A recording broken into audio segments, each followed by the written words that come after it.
Hello मेरे प्यारे बच्चों, कैसे हैं आप सब। उम्मीद करते हैं आप सब स्वस्थ होंगे, मस्त होंगे। अब जैसा कि आपने देखा होगा कि हमारा जो थंबनेल लगा हुआ है वो क्या है, जनरल इंफॉर्मेशन ऑफ केमिस्ट्री, इसके बारे में। बेटा, अभी तक हम लोग पिछले जितने भी वीडियोस में बात किए थे तो वो पिछले सेशंस के अकॉर्डिंग बात किए थे। आज से जो हम बात करेंगे न्यू सेशन, हमारा जो नया सेशन स्टार्ट होता है बेटा, उस नए सेशन में आपको कई चीज़ें ध्यान देनी होती है कि भाई क्या कॉन्सेप्ट्स होंगे, कैसे होंगे, कहाँ से होंगे। इन सारी चीज़ों को समझते हुए आज पहले तो हम सिर्फ जनरल इंफॉर्मेशन की बात करेंगे और इन सारे कॉन्सेप्ट्स के अकॉर्डिंग हम लोग बात करना स्टार्ट करते हैं। तो चलिए, आज के सेशन में जब भी हम बात करेंगे तो भाई आपको एक बात समझना है कि जब हम बात करते हैं बेटा केमिस्ट्री की, किसकी बात करते हैं? केमिस्ट्री। जो ये केमिस्ट्री वर्ड है ये कहां से आया? केमिस्ट्री वर्ड लैटिन वर्ड, किस वर्ड से? लैटिन वर्ड क्या है? केमिया। अब एक्चुअल वर्ड ये है और हम लोग पढ़ते क्या है बेटा? केमिया के लिए पढ़ते हैं CHEMIA। है तो ये दो वर्ड, लेकिन आपको ये बात ध्यान देना है कि ये इनमें ये वर्ड जो है ये क्या होता है? मॉडिफिकेशन वर्ड है। किसका? केमिया का। अब ये जो वर्ड है ये लैटिन वर्ड था जिसका मतलब क्या था? ये क्या था कि अनडिजायरेबल चेंज। इसका मतलब क्या था? अनडिजायरेबल चेंज, यानी ऐसे चेंजेस जो हमें दिखाई ना पड़ रहे हैं, अदृश्य हो, उनकी बात होती थी। लेकिन अगर आपसे ये पूछा जाए कि केमिया वर्ड का मतलब क्या है, तो केमिया वर्ड का मतलब क्या है? The group of students. केमिया वर्ड का मतलब क्या है? The group of students of chemistry. A group of students of chemistry undergraduate या अंडर ग्रेजुएशन, यानी ये ग्रुप ऑफ स्टूडेंट होता था। किसका होता था? केमिस्ट्री। और जो किसमें थे? Under graduation, UG. और कहां पे थे? In Boston University. ये जरूर ध्यान दीजिएगा, किसमें थे? Boston University. अब यहां से एक वर्ड निकल के आया था, क्या? केमिया। अब ये केमिया वर्ड क्या था? ग्रुप ऑफ स्टूडेंट्स था, जबकि एक्चुअल केमिया वर्ड का मतलब क्या था? अनडिजायरेबल चेंज, अदृश्य परिवर्तन, अदृश्य चीजें होती थी। अब अगर हम बात करें कि भाई ये जो चेंजेस हैं इनके अकॉर्डिंग अगर हम केमिस्ट्री वर्ड को डिफाइन करें कि भाई केमिस्ट्री होता क्या है, तो केमिस्ट्री किसे कहते हैं? The study of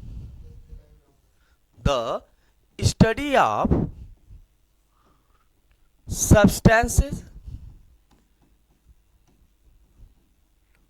particles, atoms और molecules in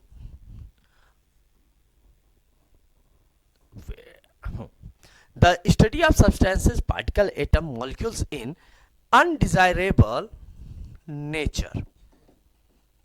undesirable nature.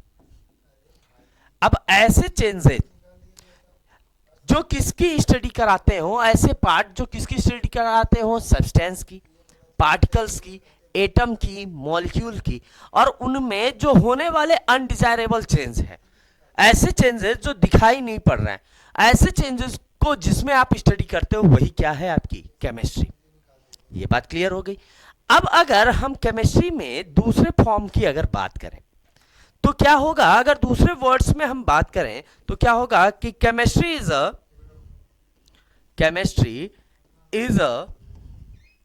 Study of chemical reactions. Chemistry is a study of chemical reactions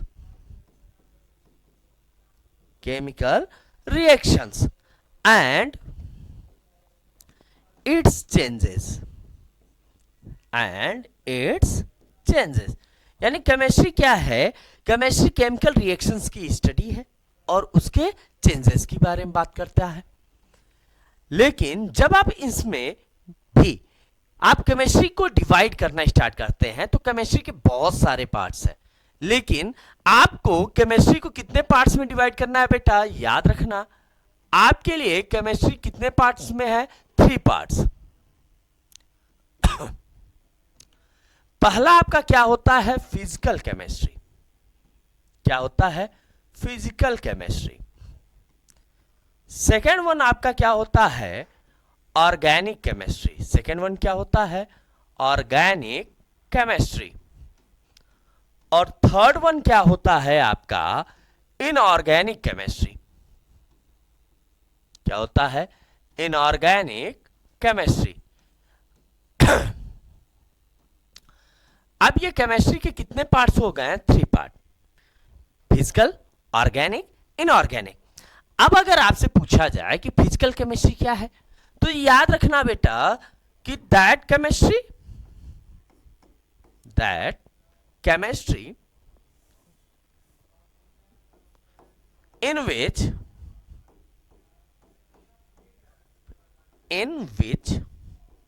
mathematical tools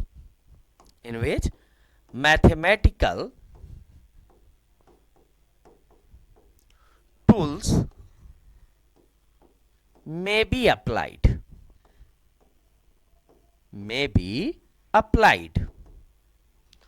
अब कहने का मतलब क्या है कि वो ऐसी केमिस्ट्री जिसमें बेटा आप क्या अप्लाई कर रहे हो, मैथमेटिकल टूल्स, यानी आप कैलकुलेशन बेस्ड कॉन्सेप्ट, इनकी अगर आप बात कर रहे हो तो वो क्या है, physical chemistry.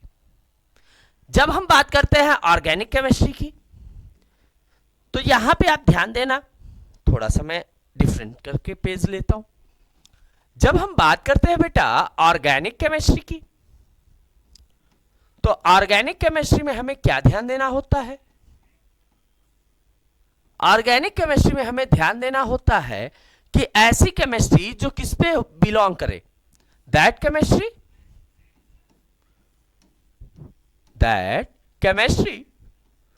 which belongs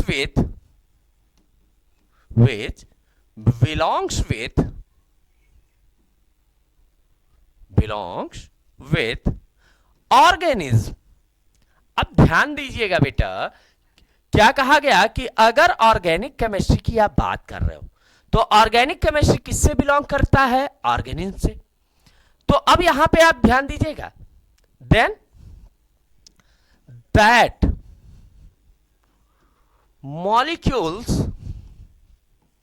molecules, atom or particles which is necessary for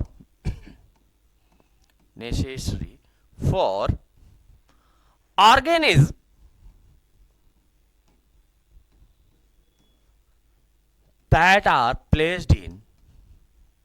that are placed in organic chemistry,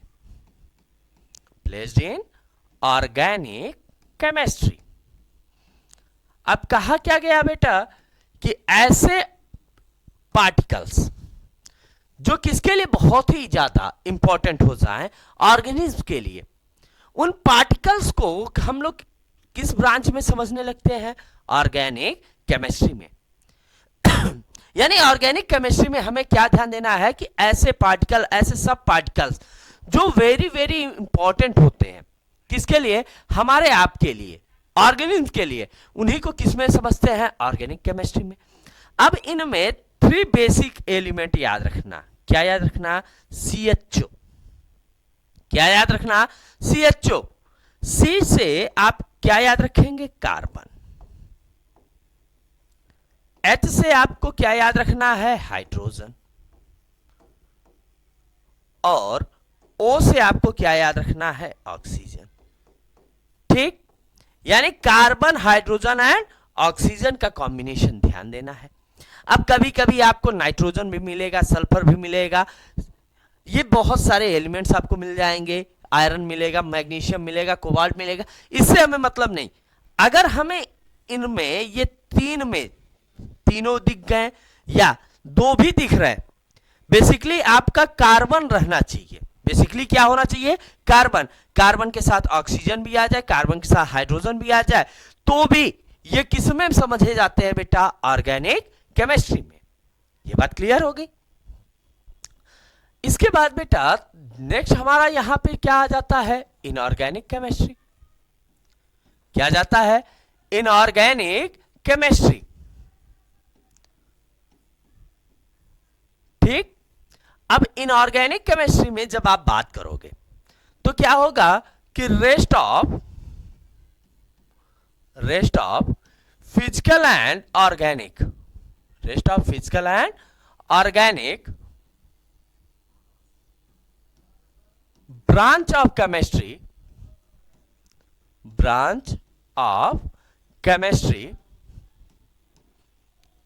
is called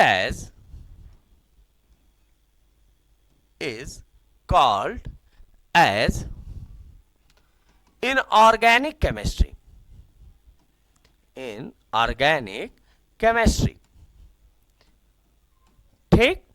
यानी अगर बेटा फिजिकल और ऑर्गेनिक केमिस्ट्री को हटा दें, किसको हटा दें? फिजिकल और ऑर्गेनिक केमिस्ट्री को, तो जो रिमेनिंग होगा वो क्या कहलाएगा बेटा? Inorganic chemistry. यानी आपने मैथमेटिकल टूल्स हटा दिया। क्या हटा दिया? Mathematical tools. साथ में आपने किसकी ग्रुपिंग हटा दी? CHO। जो बच गया वो क्या होगा? इसे आपको क्या करना है? हटा देना है। जो रिमेनिंग है वही किस में समझे जाएंगे? इनऑर्गेनिक केमिस्ट्री में। ये बात क्लियर हो गई। अब जैसे ये कॉन्सेप्ट आपका क्लियर हो जाता है, तब आपको यहां पे कुछ ध्यान देना होता है बेटा कि क्लास वाइज आपको बात करनी होती है। जैसे आप अगर क्लास 9th में हो और किसमें है? क्लास 10th, तो यहां पे बेटा आपके लिए कोई ऑर्गेनिक, फिजिकल और इनऑर्गेनिक डिवीजन नहीं है। यानी आपके बुक में इन POIO इसका कोई भी डिवीजन नहीं मेंशन होता। लेकिन अगर आप बेटा क्लास 11th और किसमें हो? 12th में, तो यहां पे आपको क्या करना होगा? अपने चैप्टर्स को इन 3 पार्ट में डिवाइड करना होगा। किसमें? Physical, organic and inorganic. ठीक। अब ये कैसे आप डिवाइड करेंगे, कैसे आपको समझ में आएगा? तो इसको समझने के लिए आपको अपने बुक को उठाना होगा।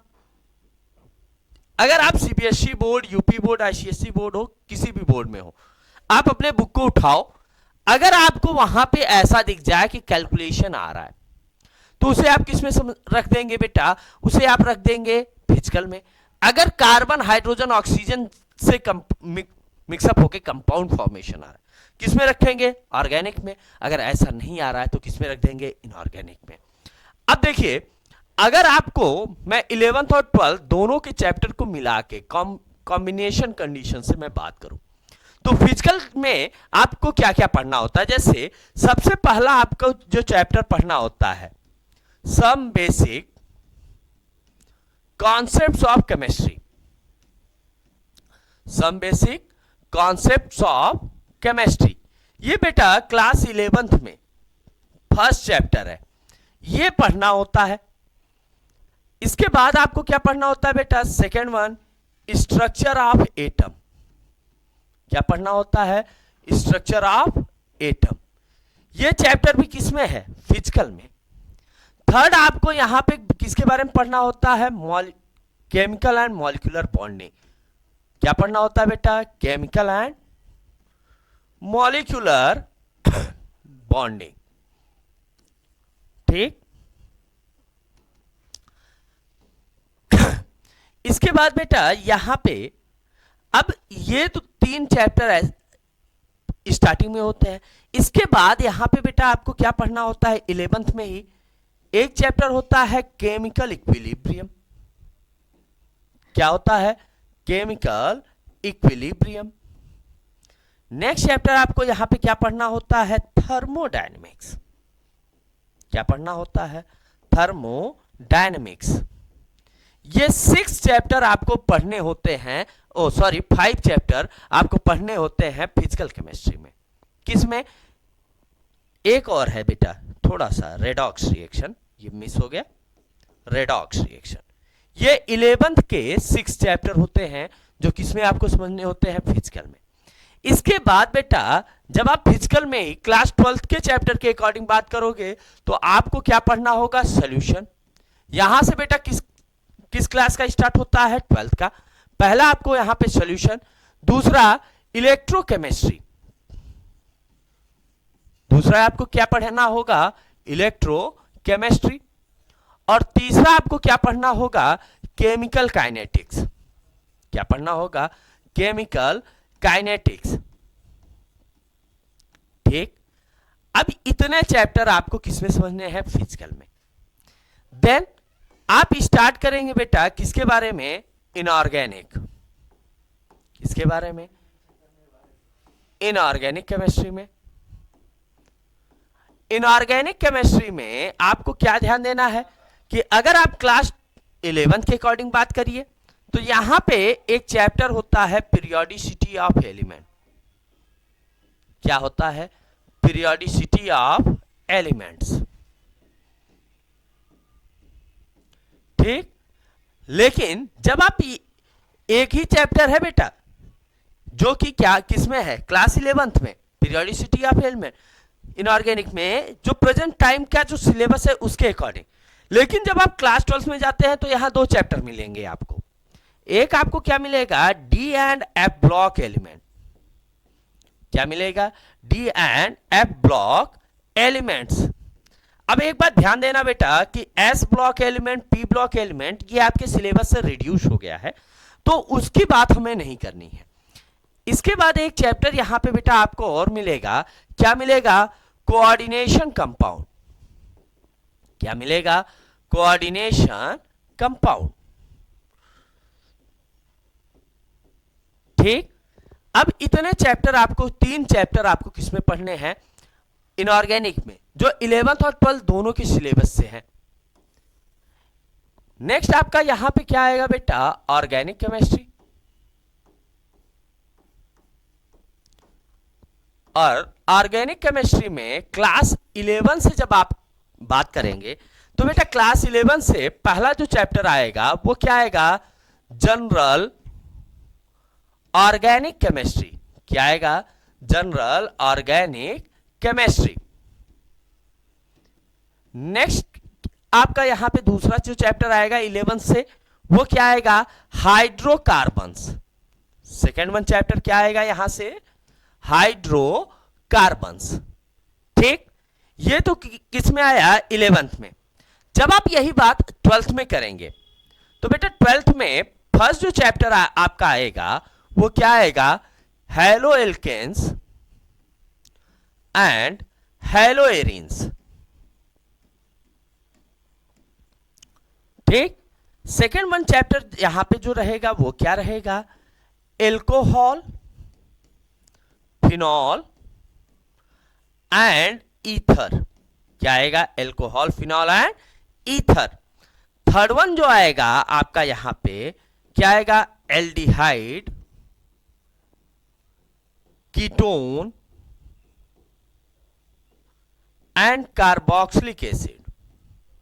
Aldehyde, ketone and carboxylic acid. Fourth one आपका यहां पे क्या आएगा? अमीन्स। क्या आएगा? अमीन्स।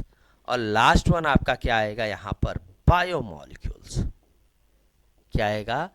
बायोमॉलिक्यूल्स।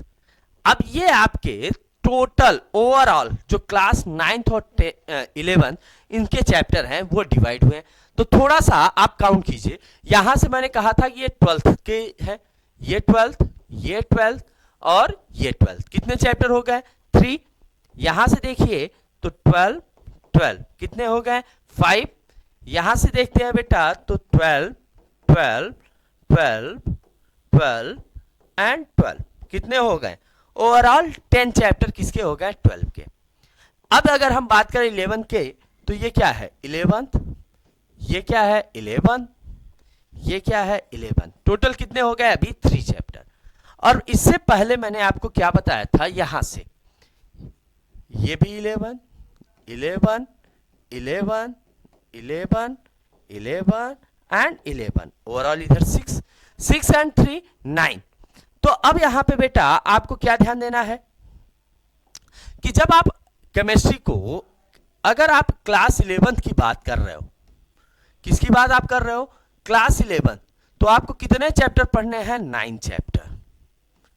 कितने चैप्टर पढ़ने हैं 9 चैप्टर, जिसमें आपको क्या पढ़ना है 6 फिजिकल।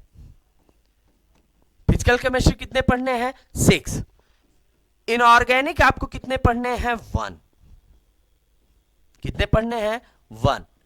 और ऑर्गेनिक आपको कितने पढ़ने हैं 2। ठीक। और जैसे ही आप 12th के लिए बात करते हैं, किसके लिए 12th, तो 12th में आपको कितने चैप्टर पढ़ने होंगे 10 चैप्टर।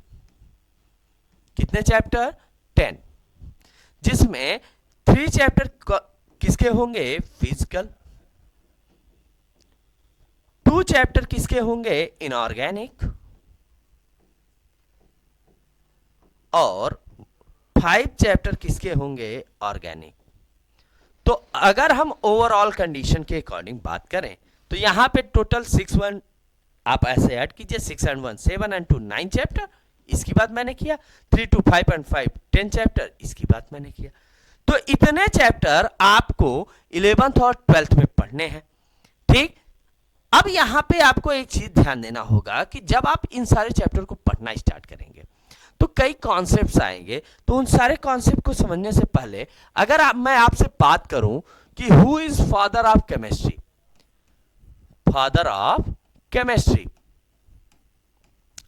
अगर ये आपसे पूछा जाए कि केमिस्ट्री के फादर कौन है, तो याद रखना बेटा केमिस्ट्री के फादर किसे माने जाते हैं। केमिस्ट्री का पहले तो अगर ओरिजिन के अकॉर्डिंग बात करें तो केमिस्ट्री की जो ओरिजिन मानी गई है वो बहुत पहले से अर्थ पे जो चेंजेस हुआ उसी के समय से क्या माना गया कि केमिस्ट्री आई। लेकिन उसको प्रूवन कंडीशन में जो प्रूव करना होता है उसे प्रूव किसने किया, एंटोनी वॉन लेवोज़ायर ने। यानी सिंपल से फॉर्म में अगर बात करें, इस बात को किसने बता दिया, लेवोज़ायर ने। लेकिन अब एक बात आपको याद रखना है कि जब हम स्ट्रक्चर ऑफ एटम की बात करते हैं, अभी तो बेटा मैं आज जनरल कॉन्सेप्ट में हूं, जब मैं सेशन को स्टार्ट करूंगा चैप्टर वाइज तो उस समय मैं हर एक कॉन्सेप्ट के बारे में बात करूंगा। तो पहले अभी थोड़े से जनरल कॉन्सेप्ट में बात करूं तो सबसे पहले एटम्स के बारे में जब हम बात करते हैं तो एटम्स के बारे में क्लासिकल कॉन्सेप्ट आया था बेटा। क्या आया था, क्लासिकल कॉन्सेप्ट। और ये क्लासिकल कॉन्सेप्ट किसने दिया था, महर्षि कणादि ने। एक जो ऋषि थे, हमारे इंडियन ऋषि थे कणादि ऋषि, उन्होंने बताया, कणादि बोलते हैं बेटा, इन्होंने क्या कहा था कि atoms are smaller particle of substance, particles of substance. इन्होंने इतनी बात बताई थी कि जो एटम्स होते हैं ये स्मॉलर पार्टिकल्स होते हैं किसके, सब्सटेंस के। ये क्लासिकल कॉन्सेप्ट में था और जो कि कब माना जाता है बेटा, near about 328 BC before Christ. यानी आज से अगर हम जोड़ें तो बेटा प्रेजेंट टाइम हमारा क्या ईयर है 2024, इसमें हमें क्या करना होगा 3 to 8 ऐड कर देना होगा। देन आप जैसे ही ऐड करेंगे 8 and 4 12, कैरी 1 2 and 2 1 5 3, यानी आज से लगभग 2352 ईयर्स एगो, यानी 2352 साल पहले महर्षि कणादि ने बताया कि atoms are smaller particles of substances. लेकिन जब हम बेटा मॉडर्न कॉन्सेप्ट की बात करते हैं, किसकी बात करते हैं, मॉडर्न कॉन्सेप्ट, तो मॉडर्न कॉन्सेप्ट के लिए एक साइंटिस्ट आए डाल्टन, जॉन डाल्टन। इन्होंने क्या किया 1808 में इन्होंने कहा कि atoms are smaller particles, atoms are smaller particles